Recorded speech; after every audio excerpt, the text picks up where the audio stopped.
What is Kerberos? How does Kerberos work? Kerberos is a computer network security protocol that authenticates service requests between two or more trusted hosts across an untrusted network, like the Internet. It uses secret key cryptography and a trusted third party for authenticating client-server applications and verifying users' identities.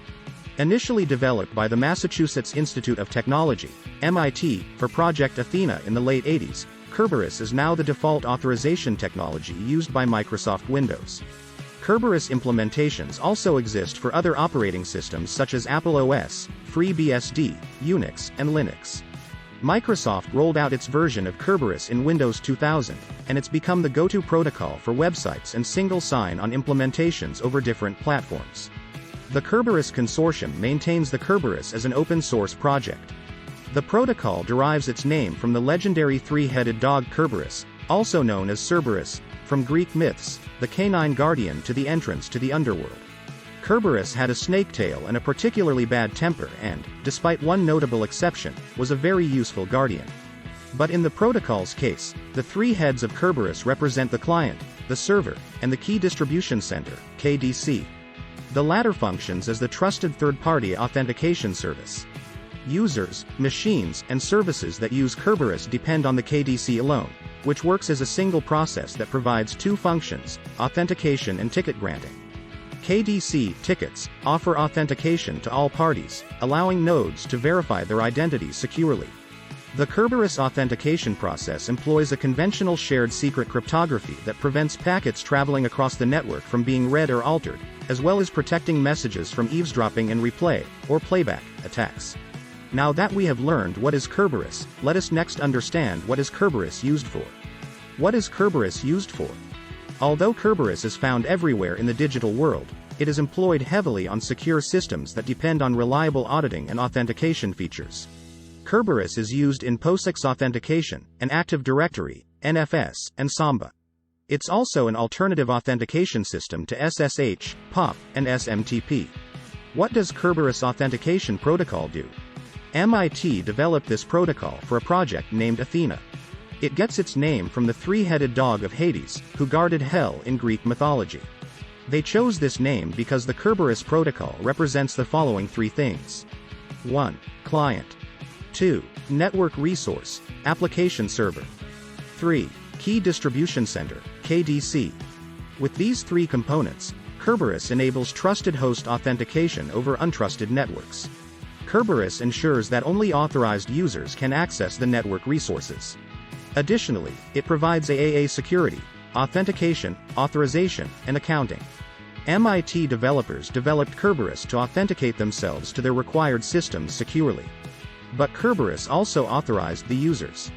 The development of Kerberos happened when most systems transferred unencrypted passwords. That means hackers can get unauthorized access. Therefore, the development of Kerberos was out of necessity. Its designers were S.P. Miller, B.C. Newman, J.I. Schiller and J.H. Salzer. In Kerberos, KDC grants tickets. These allow different hosts to prove their identity. In addition, the developers intended for Kerberos authentication that supports authorizations. That means a client authenticated by Kerberos also has access. The benefits of Kerberos authentication. Kerberos brings a host of advantages to any cybersecurity setup. Its advantages include 1. Effective access control.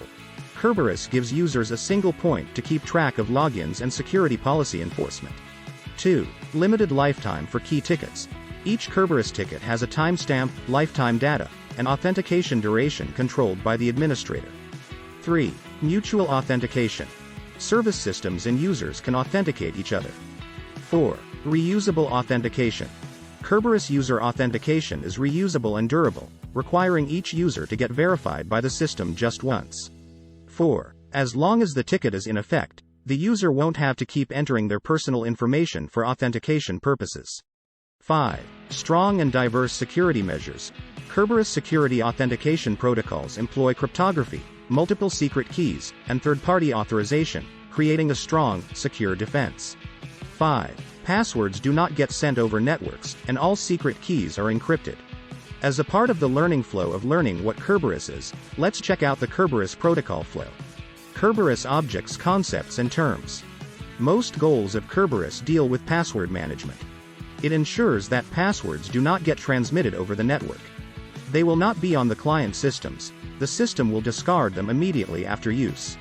Passwords should not be in plain text while storing. And each session must use only one password. Additionally, all authentication information will be in a centralized server. That means 1. An administrator can restrict access of any client from a centralized server. 2. A single user password can access all the services. 3. Protecting user information becomes less complicated as you only have to secure one server. In Kerberos, all entities must authenticate to each other upon prompt. The following entities use Kerberos protocols. 1. Kerberos principals. They represent a unique ID assigned to the ticket. 1. It is the same as the user ID for most users. 1. Kerberos identifies a principal with the following information. For users, it is the username. For hosts, the word host. And for services, the principal is the name of the service.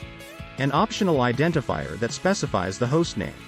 The name of the Kerberos realm in which the Kerberos server operates. 2. Kerberos application servers. They provide access to the resources clients need. 3. Kerberos KDC. This entity provides access to the resources, such as terminal emulation and remote computing. 1. Kerberos database. This database has the record of each principal. 1. It is a centralized repository of Kerberos and contains the identification of clients and their access. 2. Kerberos authentication service. This service grants the ticket granting ticket, TGT, for clients.